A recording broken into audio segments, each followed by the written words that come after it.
Hello dears, welcome back. ഞാനിന്ന് വന്നിട്ടുള്ളത് 1 kg wait വരുന്ന കോക്കോമെലൺ തീമിലുള്ള വൈറ്റ് ഫോറസ്റ്റ് കേക്കിൻ്റെ വീഡിയോ ആയിട്ടാണ്. കേക്കിൻ്റെ ഫൈനൽ ഡെക്കറേഷന് വേണ്ടി പകുതി ഫോട്ടോ പ്രിൻറ്റും പകുതി ഫോണ്ടൻറ്റുമാണ് യൂസ് ചെയ്തിട്ടുള്ളത്. അപ്പോൾ എങ്ങനെയാണ് ഞാൻ ഇതൊക്കെ ചെയ്തതെന്ന് കണ്ടാലോ? അതിനായിട്ട് നമുക്ക് ആദ്യം തന്നെ കേക്കിൻ്റെ സ്പഞ്ച് റെഡിയാക്കാം. ആദ്യം തന്നെ നമുക്ക് ഡ്രൈ ഇൻഗ്രീഡിയൻസ് ഒക്കെ അരിച്ചെടുക്കാം. ഞാനിവിടെ ഒരു ബൗൾ എടുത്തു വെച്ചിട്ടുണ്ട്. അതിന് മുകളിൽ ഒരരിപ്പ വെച്ച് 240 ml മെഷറിംഗ് കപ്പിൻ്റെ 1 കപ്പ് മൈദ ചേർത്ത് കൊടുക്കാം. എന്നിട്ട് 1 ടീസ്പൂൺ ബേക്കിംഗ് പൗഡർ കൂടി ചേർത്ത് കൊടുക്കാം. അതിനുശേഷം എല്ലാം കൂടി നന്നായി ഒന്ന് അരിച്ചെടുക്കാം. ഞാനിവിടെ ഒറ്റ തവണ മാത്രമേ അരിച്ചെടുക്കുന്നുള്ളൂ. എന്നിട്ട് വിസ്ക് വെച്ച് നന്നായി ഒന്ന് മിക്സ് ചെയ്തെടുക്കുകയാണ് ചെയ്യുന്നത്. വിസ്ക് വെച്ച് മിക്സ് ചെയ്യുന്നില്ലെങ്കിൽ ഫ്ലോർ മിനിമം ഒരു 3 തവണയെങ്കിലും അരിച്ചെടുക്കേണ്ടതാണ്. അതിനുശേഷം ഇതൊരു സൈഡിലോട്ട് മാറ്റി വയ്ക്കാം. പിന്നീട് ഡ്രൈ ആയ ഒരു ബൗൾ എടുത്ത് അതിലേക്ക് റൂം ടെമ്പറേച്ചറിലുള്ള 4 മുട്ട പൊട്ടിച്ചൊഴിച്ചു കൊടുക്കുന്നുണ്ട്. അതിലേക്ക് 1 ടീസ്പൂൺ വാനില എസൻസ് കൂടി ചേർത്ത് കൊടുക്കാം. എന്നിട്ട് എല്ലാം കൂടി മിക്സ് ആവാൻ വേണ്ടി ഒന്ന് ബീറ്റ് ചെയ്യുക. ഫസ്റ്റ് സ്പീഡിലോ അല്ലെങ്കിൽ ഹൈ സ്പീഡിലിട്ടാലും കുഴപ്പമൊന്നുമില്ല. എല്ലാം കൂടി മിക്സായി എഗ്ഗ് ഒന്ന് പതഞ്ഞു വരുന്ന ടൈമിൽ അതിലേക്ക് 1 കപ്പ് പൗഡേർഡ് ഷുഗറാണ് ചേർത്ത് കൊടുക്കേണ്ടത്. പഞ്ചസാര പൊടിച്ചതാണെങ്കിലാണ് 1 കപ്പ്, പൊടിക്കാത്തതാണെങ്കിൽ 3/4 കപ്പ് എടുത്താൽ മതി.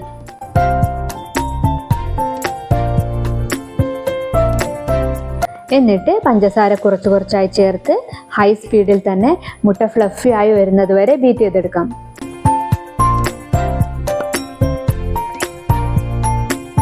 പൊടിക്കാത്ത പഞ്ചസാരയാണ് യൂസ് ചെയ്യുന്നതെങ്കിൽ വലിയ തരിയുള്ള പഞ്ചസാര എടുക്കാതിരിക്കാൻ പ്രത്യേകം ശ്രദ്ധിക്കണം.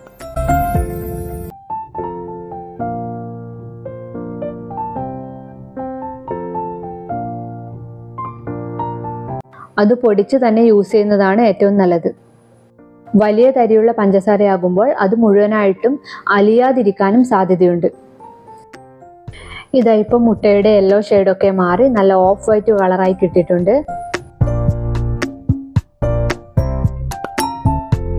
മുട്ട നല്ല പതഞ്ഞ് ഫ്ലഫി ആയി വന്നിട്ടുണ്ട്. ഈ സ്റ്റേജിൽ എത്തിക്കഴിഞ്ഞാൽ നമുക്ക് ഇനി 2 ടേബിൾ സ്പൂൺ സൺഫ്ലവർ ഓയിൽ ചേർത്ത് കൊടുക്കാം. എന്നിട്ട് ലോ സ്പീഡിൽ ഒന്ന് ബീറ്റ് ചെയ്തെടുക്കാം. ഓയിലൊക്കെ നന്നായി മിക്സ് ആയി കഴിഞ്ഞാൽ നേരത്തെ അരിച്ചു മാറ്റി വെച്ചിരിക്കുന്ന ഫ്ലോർ മിക്സ് ചെയ്ത് കൊടുക്കാം. ഫ്ലോർ മിക്സ് ചെയ്യുന്നതിനിടയിൽ ചേർക്കാനായി ഞാനിവിടെ റൂം ടെമ്പറേച്ചറിലുള്ള 1/4 കപ്പ് പാലെടുത്ത് വെച്ചിട്ടുണ്ട്. എന്നിട്ട് 2-3 തവണകളായി ഫ്ലോർ മിക്സ് ചെയ്തെടുക്കാം.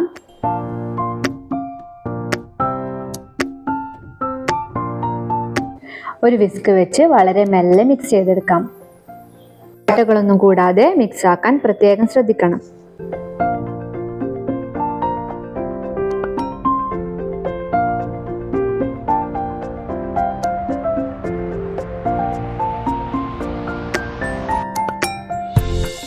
ആദ്യത്തെ ട്രിപ്പ് ഫ്ലോർ മിക്സ് ആയതിനു ശേഷം എടുത്തു വെച്ചിരിക്കുന്ന പാലിൽ നിന്ന് കുറച്ച് പാലെടുത്ത് മിക്സ് ചെയ്യുന്നുണ്ട്. എന്നിട്ട് വീണ്ടും ഫ്ലോർ ചേർത്ത് കൊടുത്ത് മിക്സ് ചെയ്യാം. അങ്ങനെ ഫ്ലോറും പാലും ആൾട്ടർനേറ്റായി ചേർത്ത് കൊടുത്ത് വേണം ബാറ്റർ റെഡിയാക്കി എടുക്കാൻ. അപ്പോൾ ഏറ്റവും ലാസ്റ്റ് ഫ്ലോർ ചേർത്ത് കൊടുത്ത് വേണം മിക്സിംഗ് അവസാനിപ്പിക്കാൻ.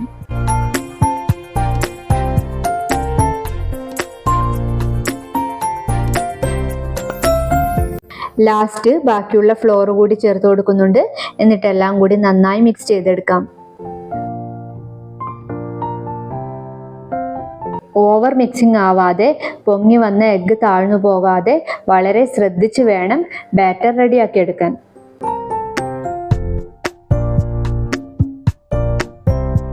അങ്ങനെ ഫ്ലോറൊക്കെ ഇവിടെ മിക്സ് ചെയ്തെടുത്തിട്ടുണ്ട്. ലാസ്റ്റായിട്ട് ഒരു സ്പാച്ചില ഉപയോഗിച്ച് ഒന്ന് ഫോൾഡ് ചെയ്തെടുക്കാം. ബാറ്ററിനടിയിൽ മിക്സ് ആവാത്ത ഫ്ലോർ എങ്ങാൻ കിടക്കുന്നുണ്ടെങ്കിൽ അത് നന്നായി മിക്സായി കിട്ടാനാണ് സ്പാച്ചില ഉപയോഗിച്ച് ഇങ്ങനെ ഒന്ന് ഫോൾഡ് ചെയ്തെടുക്കുന്നത്. അതിനുശേഷം ഓയിൽ ഗ്രീസ് ചെയ്ത് ബട്ടർ പേപ്പർ ഇട്ട് റെഡിയാക്കി വെച്ചിരിക്കുന്ന 8 ഇഞ്ച് ബേക്കിംഗ് ടിന്നിലേക്ക് ബാറ്റർ ഒഴിച്ചു കൊടുക്കാം. എന്നിട്ട് ഒരു സ്പൂണ് വെച്ച് ഇതുപോലെ ഒന്ന് ഇളക്കി നന്നായി ഒന്ന് ടാപ്പ് ചെയ്ത് ബേക്ക് ചെയ്യാനായി വെക്കാം. ഞാനിവിടെ ഓവനിൽ വെച്ചാണ് കേക്ക് ബേക്ക് ചെയ്തെടുക്കുന്നത്. 180 ഡിഗ്രിയിൽ ഓവൻ ഒരു 10 മിനിറ്റ് പ്രീ ഹീറ്റ് ചെയ്തെടുത്ത് 160 ഡിഗ്രിയിൽ ഒരു 35 മിനിറ്റാണ് കേക്ക് ബേക്ക് ചെയ്തെടുത്തത്. ഗ്യാസ് സ്റ്റോപ്പിൽ ചെയ്യുന്നവരാണെങ്കിൽ ഒരു അലുമിനിയം ചെമ്പ് ഹൈ ഫ്ലെയിമിൽ 10 മിനിറ്റ് പ്രീ ഹീറ്റ് ചെയ്യാൻ വെക്കുക. അതിനുശേഷം ലോ ഫ്ലെയിമിൽ ഒരു 35 മിനിറ്റ് ബേക്ക് ചെയ്തെടുത്താൽ മതി. അപ്പോൾ നമ്മുടെ സ്പഞ്ചൊക്കെ ഇവിടെ റെഡി ആയിട്ടുണ്ട്. നന്നായി തണുത്ത് കിട്ടിയിട്ടുണ്ട്. ഞാൻ കേക്കിൻ്റെ മുകളിലത്തെ സ്കിന്നൊക്കെ കട്ട് ചെയ്ത് മാറ്റുന്നുണ്ട്. അത് കട്ട് ചെയ്ത് മാറ്റണമെന്ന് യാതൊരു നിർബന്ധമൊന്നുമില്ല. എന്നാലും കാണാനൊരു ഭംഗിക്ക് വേണ്ടി കട്ട് ചെയ്യുന്നു, അത്രമാത്രം.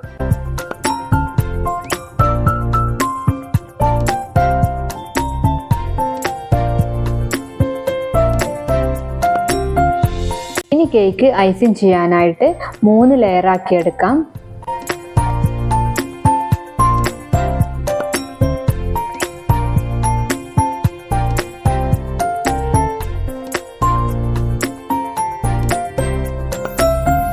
ഇത് നല്ല അത്യാവശ്യം തിക്നെസ്സോട് കൂടിയ ലെയറുകൾ തന്നെയാണ് കിട്ടിയിട്ടുള്ളത്.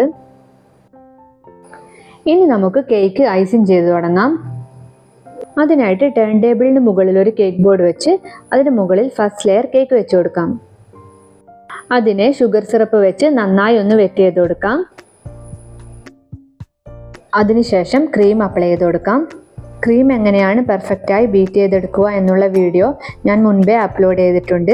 അതിൻ്റെ ലിങ്ക് ഡിസ്ക്രിപ്ഷനിൽ കൊടുക്കാം. അതിനുശേഷം ക്രീം എല്ലായിടത്തും ഒരുപോലെ സ്പ്രെഡ് ചെയ്ത് കൊടുക്കാം. എന്നിട്ട് അതിന് മുകളിലായിട്ട് ചെറുതായി ചോപ്പ് ചെയ്ത് വെച്ചിരിക്കുന്ന ചെറി ഇട്ട് കൊടുക്കുന്നുണ്ട്. അതിനുശേഷം വൈറ്റ് ചോക്കോ ചിപ്പ് കൂടി സ്പ്രെഡ് ചെയ്ത് കൊടുക്കുന്നുണ്ട്. അതിനുശേഷം സെക്കൻഡ് ലെയർ സ്പഞ്ച് വെച്ച് കൊടുക്കാം. അതിനെയും ഷുഗർ സിറപ്പ് വെച്ച് നന്നായി വെറ്റ് ചെയ്ത് കൊടുക്കാം. എന്നിട്ട് ക്രീം അപ്ലൈ ചെയ്ത് കൊടുക്കുന്നുണ്ട്.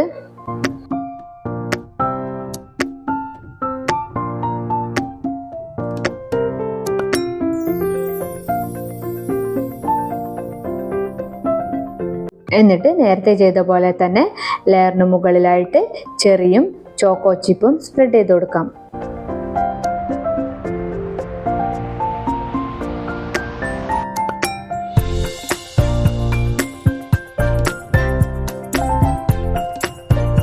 അതിനുശേഷം ലാസ്റ്റ് ലെയർ സ്പഞ്ച് വെച്ച് കൊടുക്കുന്നുണ്ട്. അതിനെയും ഷുഗർ സിറപ്പ് വെച്ച് നന്നായി വെറ്റ് ചെയ്ത് കൊടുക്കാം. അതിനുശേഷം കേക്കിൻ്റെ മുകളിലും സൈഡിലുമായിട്ട് കുറച്ച് ക്രീം അപ്ലൈ ചെയ്തിട്ട് കേക്കിനെ ക്രം കോട്ട് ചെയ്തെടുക്കാം.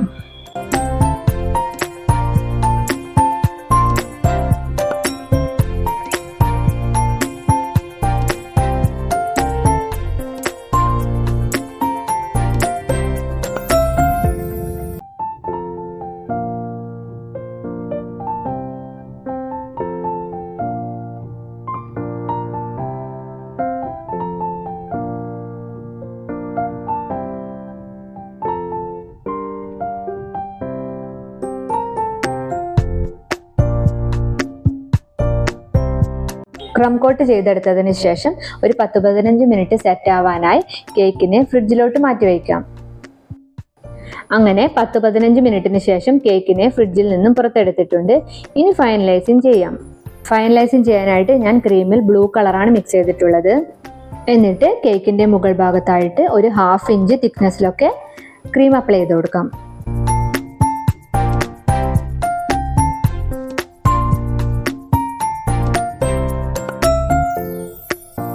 അതിനുശേഷം കേക്കിൻ്റെ സൈഡിലുമായിട്ട് ക്രീം അപ്ലൈ ചെയ്ത് കൊടുക്കുന്നുണ്ട്. അപ്പോൾ ഇങ്ങനെ ചെയ്യുന്ന ടൈമിൽ കേക്കിൻ്റെ അവർ കാണുന്ന ഭാഗം ഉണ്ടാവുമല്ലോ, അവിടേക്ക് പാലറ്റ് നൈഫ് ടച്ച് ചെയ്യണ്ട. ഇപ്പം ഞാൻ ജസ്റ്റ് പാലറ്റ് നൈഫ് ക്രീമിൽ തന്നെയാണ് ടച്ച് ചെയ്ത് കൊടുക്കുന്നത്. എന്നിട്ട് എല്ലാ ഭാഗത്തും ക്രീം അപ്ലൈ ചെയ്ത് ഒരു സ്ക്രാപ്പർ ഉപയോഗിച്ച് ഇതുപോലെ ഒന്ന് റൊട്ടേറ്റ് ചെയ്ത് കൊടുക്കാം. അതിനുശേഷം ഐസിങ് നൈഫ് ഉപയോഗിച്ച് മുകൾ ഭാഗം ഇതുപോലെ ഒന്ന് ലെവലാക്കി എടുക്കാം. എന്നിട്ട് മുകൾ ഭാഗത്ത് കുറച്ച് സ്ഥലങ്ങളിലായി അവിടെ ഇവിടെയായിട്ട് കുറച്ച് ക്രീം ആവശ്യമുള്ളത് കൊണ്ട് ഞാൻ ക്രീം ഇട്ട് കൊടുക്കുന്നുണ്ട്. അതിനുശേഷം പാലറ്റ് നൈഫ് ഉപയോഗിച്ച് ഒന്നുകൂടി ഇതുപോലെ ലെവൽ ചെയ്തെടുക്കാം. ഓരോരോ പ്രാവശ്യവും പാലറ്റ് നൈഫ് കേക്കിൽ ടച്ച് ചെയ്യുന്നതിന് മുന്നേ പാലറ്റ് നൈഫ് നന്നായി ക്ലീൻ ചെയ്തിരിക്കണം. അല്ലെങ്കിൽ കേക്കിൻ്റെ മുകൾ ഭാഗം നന്നായി ഫിനിഷായി കിട്ടില്ല.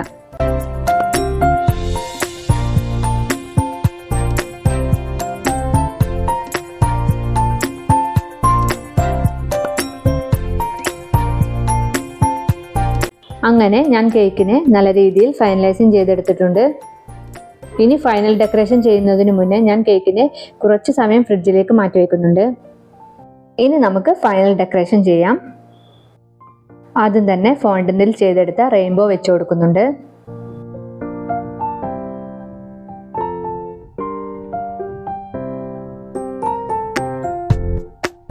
അതിനുശേഷം ലേസർ പ്രിന്റിൽ ചെയ്തെടുത്ത നമ്പർ 4 ആണ് വെച്ച് കൊടുക്കുന്നത്. എന്നിട്ട് ലേസർ പ്രിന്റിൽ ചെയ്ത ജെയും കോക്കോമെലണിന്റെ സിമ്പിളും ഒക്കെ വെച്ച് കൊടുക്കാം.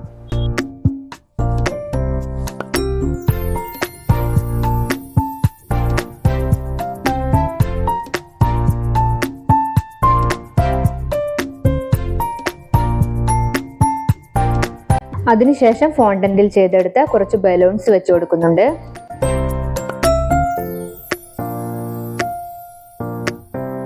എന്നിട്ട് സൈഡിലായിട്ട് കുറച്ച് ക്ലൗഡ്സ് കൂടി വെച്ച് കൊടുക്കാം.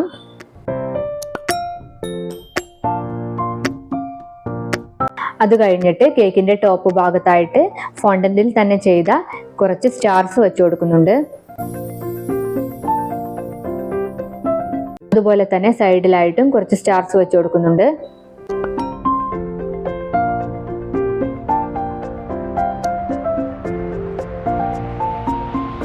എന്നിട്ട് കേക്കിന്റെ സൈഡിലായിട്ട് താഴെ ഗ്രാസ് നോസിൽ ഉപയോഗിച്ച് ഗ്രാസ് കൂടി വരച്ചു കൊടുക്കുന്നുണ്ട്.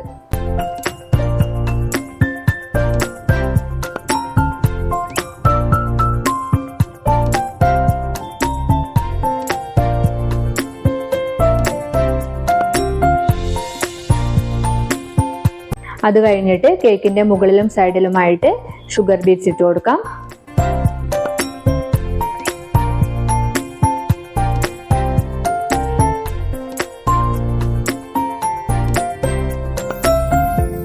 ലാസ്റ്റ് ആയിട്ട് കേക്ക് ബോർഡിൽ ഫോണ്ടന്റിൽ റെഡിയാക്കി വെച്ച നെയിം കൂടി വെച്ച് കൊടുക്കുന്നുണ്ട്.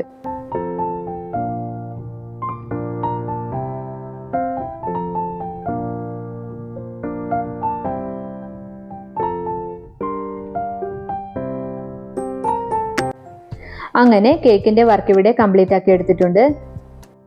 ഇതാണ് കേക്കിന്റെ ഫൈനൽ ലുക്ക്. അപ്പോൾ വീഡിയോ എല്ലാവർക്കും ഇഷ്ടമായെന്ന് വിചാരിക്കുന്നു. അപ്പോൾ വീഡിയോ ലൈക്ക് ചെയ്യാനും ചാനൽ സബ്സ്ക്രൈബ് ചെയ്യാനും മറക്കില്ലല്ലോ. Thanks for watching.